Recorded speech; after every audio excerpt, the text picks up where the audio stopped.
Eu sou Francisco Nascimento, mais conhecido por Santo da Terra, sou de Campina Grande, moro em Bodocongó e participo das lutas sociais do meu bairro. A luta do Bodocongó, das quais eu participo, iniciou-se da seguinte forma. Foi a minha volta para a escola, depois de um longo tempo perdido aí no mundo de meu Deus, então eu voltei para a escola e quando chegando na escola eu conheci o pessoal do DCE da Universidade Federal de Campina Grande e do DCE da Universidade Estadual e nós começamos a conversar, né, dialogar sobre as atividades da escola e eles também estavam à procura de uns delegados para ir para o congresso da UBS, né, para a eleição. E eu me envolvi com esse pessoal, né? Então eu passei uns 3 anos e meio envolvido com esse pessoal. O tempo que eu passei no colégio Itam Pereira foi 4 anos, eu passei 3 anos e meio participando das atividades estudantil, né? E então, depois dessa bagagem que eu consegui junto com esse pessoal, esses estudantes, eu tive a ideia e convoquei uns colegas meus para a gente criar um movimento em prol do açude, né? Aí convidei uns colegas e colocamos o nome Comitê em Prol da Revitalização do Açude de Bodocongó, né? Que até hoje nós lutamos, que essa luta é desde 94, só não tinha nome, né, de comitê. Nós colocamos o nome agora em 2006. E através dessas lutas eu cheguei até a Universidade Estadual. Fui convidado para trabalhar na Universidade Estadual, para desenvolver lá um projeto de arborização. E passei 3 anos no projeto de arborização, né? Me prometeram algumas flores lá, mas não nasceu. E eu me retirei. Só que passei um mês fora, né? Com um mês, o pessoal da universidade foi à minha procura novamente, que tinha uma nova tarefa para mim, com novas flores. Eu retornei e fui trabalhar na ouvidoria geral da UEPB. E eu já estava envolvido com outros projetos sociais do bairro, diretamente com a SAB de Bodocongó, Pastoral Operária, né? O que foi de projetos sociais do meu bairro eu tentei participar e criar, né? E hoje participo de todos, não estou presente em todos, mas quando eu posso eu estou sempre nas reuniões.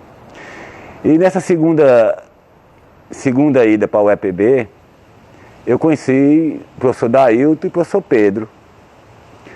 E nesse mesmo dia que eu conheci eles, me fizeram um convite para participar do PVP. Eu digo, o que é PVP, professor? Eles, Projeto de Vidas Paralelas. Eu digo, mas não tem condição de pagar transporte para João Pessoa. O professor disse, não, o projeto só não vale pagar, mas transporte tem.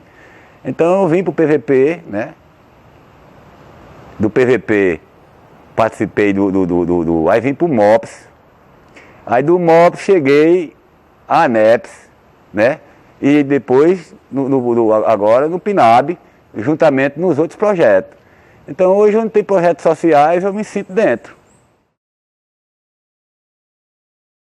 Eu sempre digo, e hoje digo, mas digo diferente.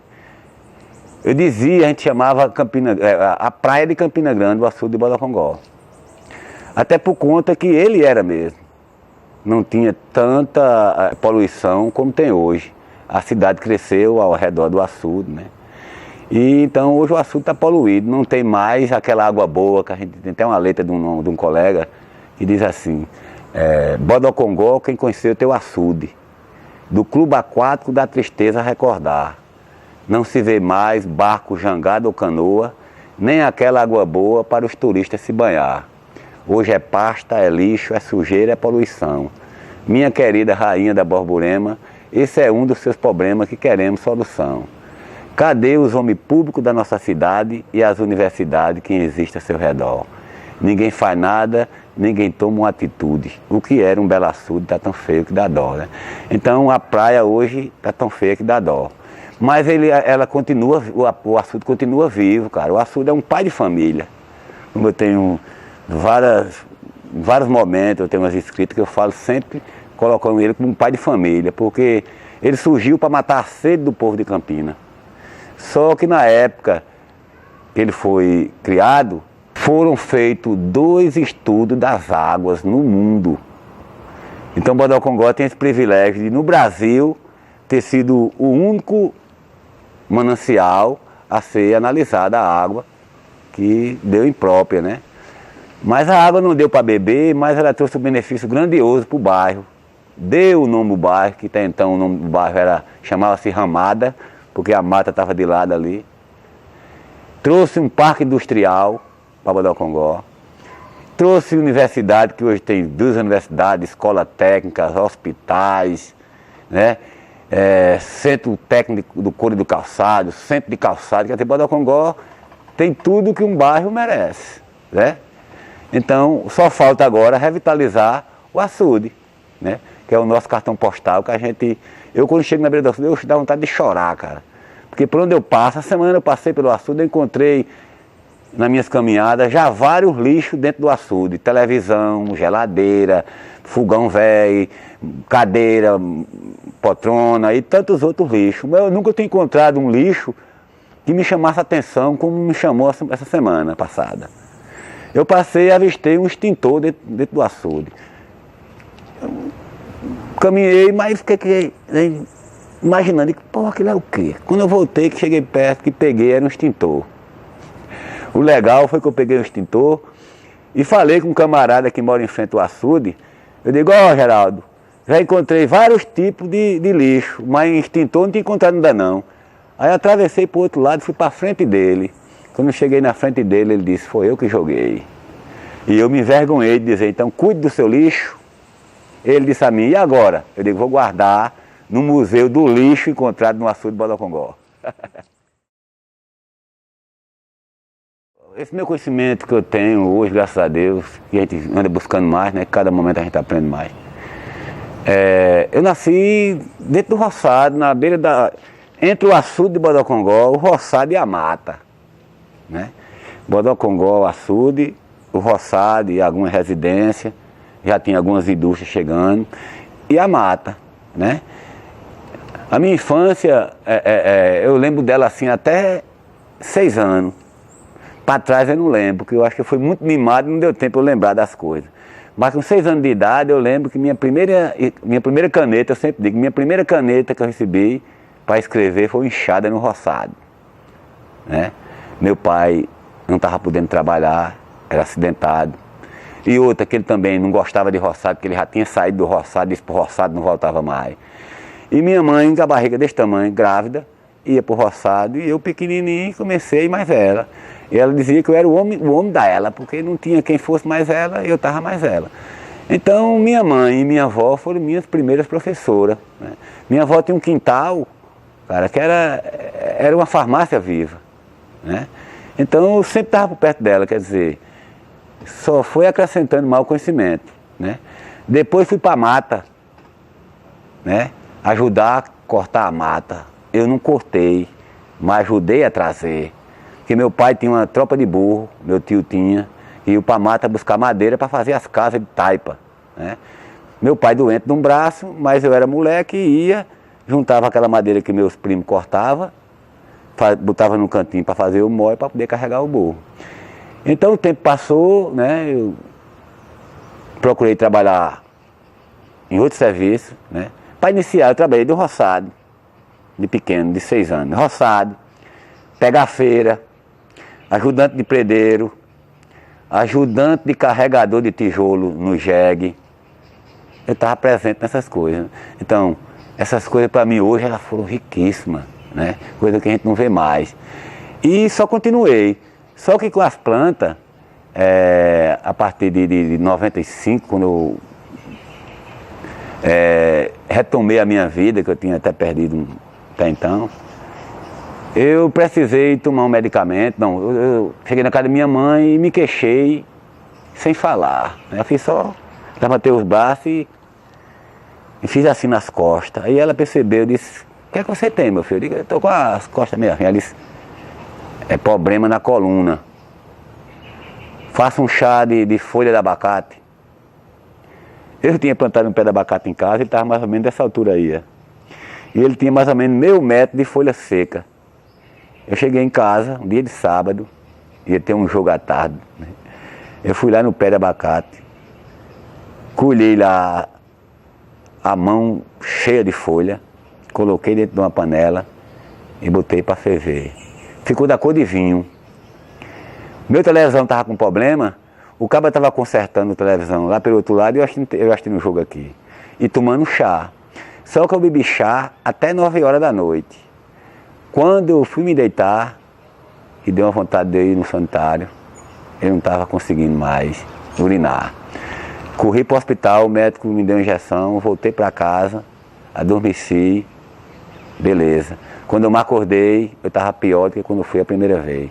Retornei para o mesmo lugar e o médico falou, disse, não tem remédio para você aqui. Cara, quase que eu brigava com ele. Eu digo, por que não tem remédio? Se eu me medicou ontem à noite e agora não tem mais medicamento. Não, você tem que ir lá para o hospital de emergência. Então eu fui colocado uma sonda, né? Então eu provoquei um problema na bexiga, né? Porque eu sempre digo, o mesmo chá que cura é o mesmo que mata. Então se a gente tem uma quantidade para tomar, a gente não pode tomar mais. E eu tomei a mais da quantidade. Então essa provocação me provocou a buscar mais conhecimento daquela planta que eu tinha tomado e de outras, né? E hoje, graças a Deus, a cada dia a gente conhece outras plantas, conhece mais um saber popular. Naquela atividade de sábado do MST, ali para mim foi ótimo. Sabe por quê? Porque da mesma forma que eu disse a eles uma receita, eu recebi tantas, né? Então, cada dia eu tento me aprofundar mais naquilo que eu me sinto bem. Eu me sinto bem trabalhando com plantas, eu me sinto bem colocando a mão na terra. Porque se eu quisesse estar trabalhando em outras coisas, em escritório... Eu trabalhei 8 anos no escritório de advocacia, eu saí sufocado de lá. Eu disse que isso não é lugar para mim. Fui trabalhar na ouvidoria geral da UEPB, também sufocado. Eu estando no meio do mato, na floresta, trabalhando com plantas, eu me sinto muito bem, porque uma planta é sombreira, ela vai dar uma sombra, me faz muito bem e aos outros. Uma frutífera, né, vai servir para mim, me dar de bem e os outros também. E a planta medicinal está aí, a cura aí, né. A gente estamos vendo aí, eu fui criado, né, praticamente sem ir ao hospital, né. E hoje eu só vou ao hospital se for uma coisa grave, porque a gente tem que conciliar uma coisa com a outra, né. De prática. Olha só, depois que eu vim para o PVP, que conheci, fui convidado a participar do MOPS, para mim foi uma riqueza de conhecimento a mais, né? Porque a gente conheci a Dona Palmira, né? É uma cidadã muito sábia, né? Ela me ensina, eu ensino a ela. Quantas vezes ela já perguntou a mim, Santa Terra é aquela planta? E quantas vezes também já perguntei a ela. Então eu me sinto muito bem assim, trocando experiência, não só com a Dona Palmira, como com a Dona Dorinha, né? Como aquele seu Luiz, os dois seu Luiz, né? Porque são um pessoal, gostei muito daquele cidadão, que eu tenho que fazer uma visita a ele lá, o Vanderlei Caixa, seu João do Raid, né? Que trabalha com planta também. Então, quer dizer, a gente vai conhecendo pessoas que também fazem o mesmo trabalho, nós vamos aumentando o nosso conhecimento e também o deles, né? Porque às vezes a minha prática é diferente da dele, né? Eu aprendo com ele, ele aprende comigo e assim eu vou levando, sempre buscando o aprendizado. Quando a gente trabalha isolado, só, a gente não sabe nada, cara, né? Quando eu vim para o MOPS, né? Quando eu vim para o MOPS e comecei a conhecer o pessoal, comecei a falar da prática popular, da cura através das plantas, eu me senti assim com mais firmeza, porque eu percebi que eu estava num lugar onde eu poderia falar mais alto. Dizer, essa planta é isso, essa planta é isso, e vai ter mais gente para acrescentar, dizer, não, essa planta é isso mesmo. Porque a gente diz lá na comunidade da gente, às vezes sofrida, que está precisando de medicamento, que o medicamento do mato vai fazer a cura dele, vai tratar ele, mas ele não acredita no que a gente está falando. Às vezes chega um de fora, ele vai lá e acredita naquela pessoa, e deixa de acreditar em você, que você tem a medicação para ele. Às vezes ele tem em casa, falta só um alô para poder ele compreender, né, e se curar. Quando a gente trabalha isolado, só, a gente não sabe nada, cara, né? Quando eu vim para o MOPS, né? Quando eu vim para o MOPS e comecei a conhecer o pessoal, comecei a falar da prática popular, da cura através das plantas, eu me senti assim com mais firmeza, porque eu percebi que eu estava num lugar onde eu poderia falar mais alto. Dizer, essa planta é isso, essa planta é isso, e vai ter mais gente para acrescentar, dizer, não, essa planta é isso mesmo. Porque a gente diz lá na comunidade da gente, às vezes sofrida, que está precisando de medicamento, que o medicamento do mato vai fazer a cura dele, vai tratar ele, mas ele não acredita no que a gente está falando. Às vezes chega um de fora, ele vai lá e acredita naquela pessoa, e deixa de acreditar em você, que você tem a medicação para ele. Às vezes ele tem em casa, falta só um alô para poder ele compreender, né, e se curar. Em 2010, quando eu cheguei na ouvidoria da UEPB, a gente falava muito da educação popular. Mas a educação popular, que eu trabalhava com ela lá, essa educação popular daqui tem um pouquinho de diferença.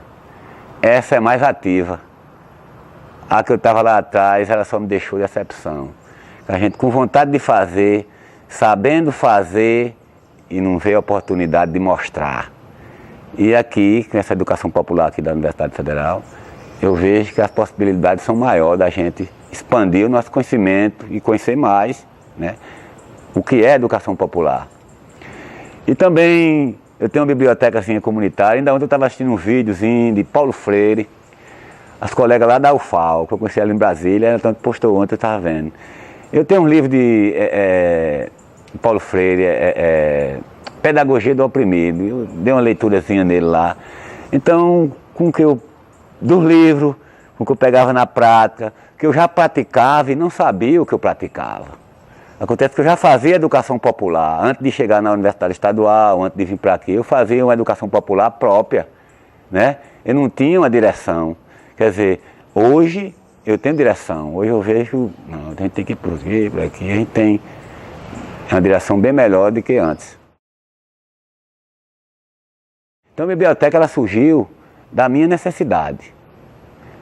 Eu tive fora da escola 26 anos. Eu tive que parar de estudar para trabalhar, porque tive que cuidar dos meus irmãos e da minha mãe, que minha mãe só não aguentava estudar. Mas dava para eu estudar, porque também eu fui o safado.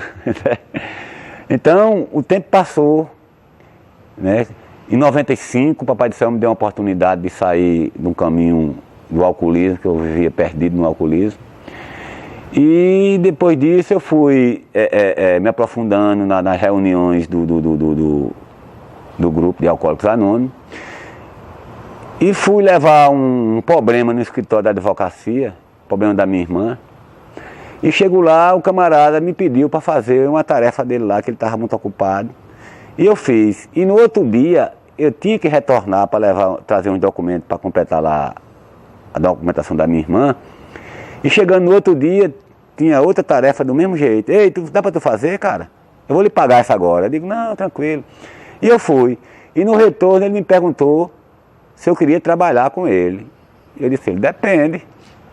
E desse depende, eu terminei ficando, né?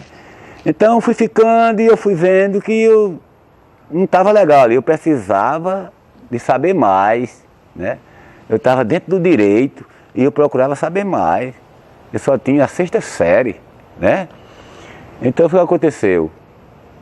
Eu parei de trabalhar e fui estudar. Fui o contrário, eu parei de estudar para trabalhar. E depois eu parei de trabalhar para estudar. E estudando e envolvido nos movimentos sociais. Então foi aquele momento que chegou a necessidade de eu buscar mais conhecimento, que eu estava fazendo supletivo e o conhecimento era pequenininho demais. E eu sabia para onde eu queria ir, que aquele pouquinho não dava para chegar, né?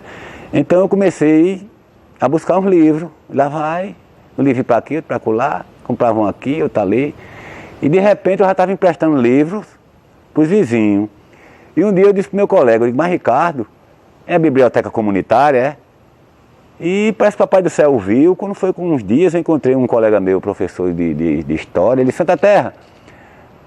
Porque eu tinha umas ideias, já tinha falado com ele, de colocar um carrinho biblioteca, lá debaixo daquelas árvores, lá em frente do açude. Ele disse, ei, eu estou com 8 caixas de livros, você vai buscar. Então, comecei a espalhar os livros em casa e começou a aparecer gente, né? E lá vai, o pessoal que estudava comigo, eu fazia os trabalhos, emprestava para ele. Então hoje eu tenho muitos livros. Eu sempre digo, a biblioteca número 1 comunitária de Campinas é a minha, né? A Biblioteca Comunitária da Terra. Todas as mídias já buscaram ela. TV Globo, SBT, Itararé, que é a cultura, jornais, né? Mas eu nunca, nunca, ela cresceu como o meu objetivo pede, que seria ela aberta para o povo, porque eu moro dentro dela. Então, enquanto eu não tiver uma condição de sair de dentro dela, aí eu não vejo o meu objetivo completo. Eu quero ver ela para o povo, né? Ela é do povo, ela não é minha. Outro dia o cara chegou ali da terra, eu vou escolher aqui, vou tirar esses livros aqui didáticos e vou dar 10 mil contos no resto. Você quer? Eu digo, meu amigo, é muita grana, mas eu não quero não. Porque, né? Eu tenho livros antigos, né? É uma pena que eu tenho pouca prateleira para poder espalhar. Quando eu cheguei sábado em casa lá daquela atividade, minha sobrinha tinha arrumado os livros, cara, abriu um espaço grandioso. Ele pensou se eu tivesse mais, né? Então essa biblioteca, tenho ela como uma criancinha do coração, assim, que eu cuido dela da melhor forma.